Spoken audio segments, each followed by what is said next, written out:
Hey everybody, welcome back. I hope you're doing great wherever you are in the world. Today I wanted to make an update video on private healthcare here in Portugal.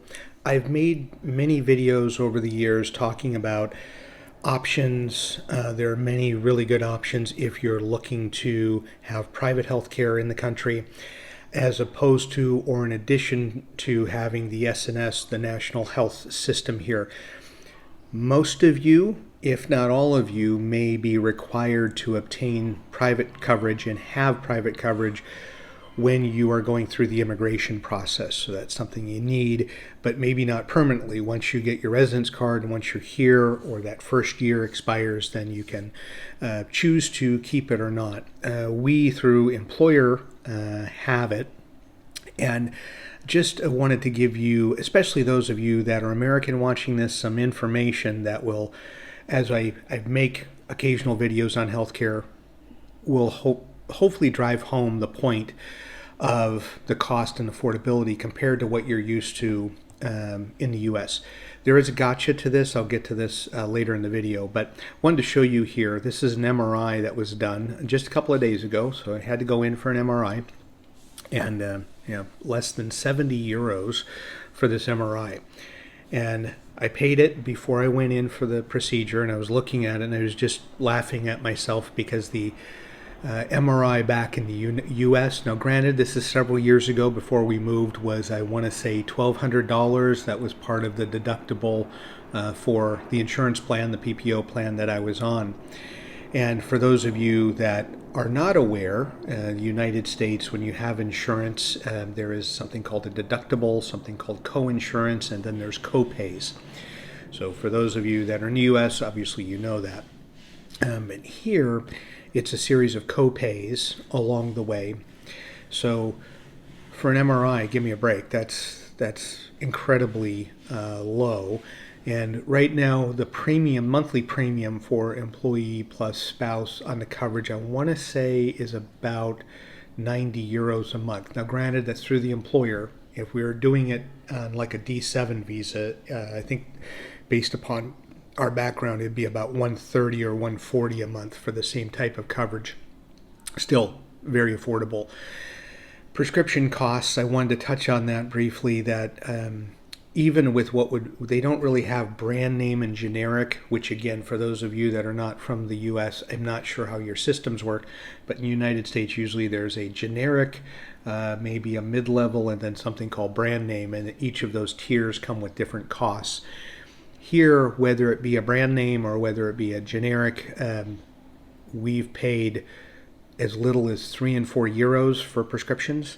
And that's something that when we look at what we have paid for monthly prescriptions or things that leading up to a procedure or after a procedure are just so incredibly low that I do understand why friends from Arizona here go to Mexico to get prescriptions and then come back, or growing up in Michigan, why so many people went to Canada to get prescriptions specifically and then came back. So I just wanted to hopefully allay your fears as you watch more people make video content about healthcare. We have a company called Medish that is our private healthcare provider. There are a number out there, and I think I haven't heard of anyone that people don't like. There's a lot of options, similarly priced, mostly cover the same stuff. But the caveat, and again, this is geared towards those of you that are Americans watching this, is that there are pre-existing conditions. So as you know, 2010, Obamacare got rid of pre-existing conditions when it comes to healthcare here. And it's not just Portugal. Many, if not most countries outside of the U.S. have pre-existing conditions that could be, depending on what the condition is and what's going on and what insurance plan you take, could be anywhere from a 90-day pre-existing condition up to a year. As I've looked through policies, I haven't seen anything that's been more than 365 days. Where I'm going with that is, if you come here and you feel like if you have something that's going on health-wise in the U.S. and you come here and you've been here for 4 or 5 months and you're looking forward to maybe getting a procedure or having something done, if there's a pre-existing connection, you may not be able to have that covered. So just to make sure that you're aware of that, as you're reading through healthcare options, you may want to look at pre-existing conditions and what their limitations and exclusions are, so you have some idea. Also, whether you're doing private insurance or whether you're doing public insurance, there are some prescriptions here that are not covered under insurance, period. We have some friends that are on the SNS, so they don't buy private insurance. They're using the insurance through the government. And then we also have people here that have private insurance. And in a couple of these cases, they have some issues going on that they have to pay out of pocket for the prescriptions. And in one case, this video is being made in June of 2024. So far, from January to June, this couple's already spent 36,000 euros on prescriptions. Much of their other stuff has been taken care of, but in the particular situation, they're on the hook for the prescription. So it is important, if you're moving here, and if you, let's say, are coming with some health issues, is to really look in the details and the fine print of your healthcare provider, that private option that you're looking at, to be able to have for documentation for your visa. Look and see what's covered and not covered.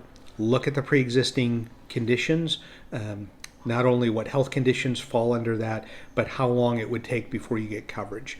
As the last thing you want to do is move here, and if you have something already, and then you want to get seen for it, being able to do that without that being a problem or being seen as a pre-existing condition. So just want to make sure that you know that, again, that private healthcare here we think is really, really good and super affordable compared to where we used to live. But there are a couple of things that you need to make sure that you're aware of when you're making that decision on which healthcare plan to use, especially if you're going to use a private option. As always, thank you so much for watching and enjoy your travels.